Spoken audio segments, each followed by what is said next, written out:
ಮಂತ್ರಿ ಇಲ್ಲ, ಶಾಸಕರಿಲ್ಲ, ಬೇಕು ಅಂತ. ಮತ್ತು 1220 ಜನ ಈ ದೊಣ್ಣೆ ನಾಯಕ ಮಂತ್ರಿ ಬರ್ಬೇಕು ಅಂತೇಳಿ ಅವ್ರು ಕಾಯ್ತಾ ಇದ್ದಾರೆ 1 ವರ್ಷ. ಹೋಗೋದಿಲ್ಲ, ಸಾಧನ ಸಮಾವೇಶಕ್ಕೆ ಹೋಗ್ತಾ ಇದ್ದಾರೆ ಸರ್, ಇದ್ರ ಬಗ್ಗೆ ಏನ್ ಹೇಳ್ತೀರಿ?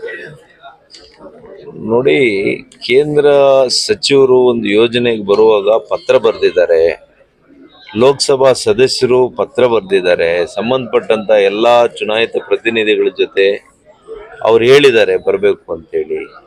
ದುರುದ್ದೇಶದಿಂದ ಹೋಗದೆ ಇದ್ರೆ ಏನ್ ಮಾಡಕ್ಕಾಗ್ತದೆ? ಈಗ ಇವರಿಷ್ಟೆಲ್ಲ ಹೇಳ್ತಾರೆ.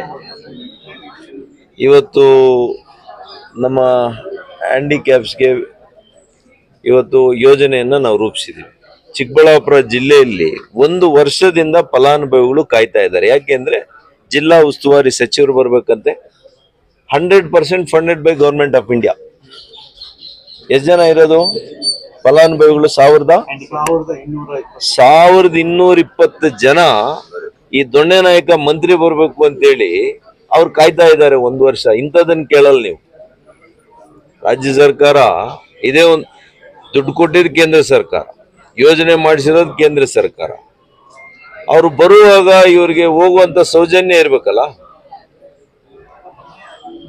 1 ವರ್ಷ ಮೇಲಾಗಿದೆ ಇವತ್ತು ಫಲಾನುಭವಿಗಳನ್ನ ಆಯ್ಕೆ ಮಾಡಿ ಅಲಾಮ್ಕೋಯಿಂದ.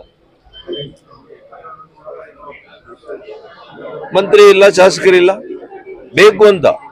ಮತ್ತು ಡೇಟ್ ಯಾವಾಗ ಕೊಡ್ತಾರೆ? MP ಸದನದಲ್ಲಿ ಇರ್ಬೇಕು, ಲೋಕಸಭೆಯಲ್ಲಿದ್ದಾಗ ಡೇಟ್ ಕೊಡ್ತಾರೆ, ಅವ್ರು ಬರಬಾರದು ಅಂತೇಳಿ. ಈ ತರ ನಡೀತಾ ಇದೆ ಇಲ್ಲಿ ಕಾಂಗ್ರೆಸ್ ಸರ್ಕಾರ.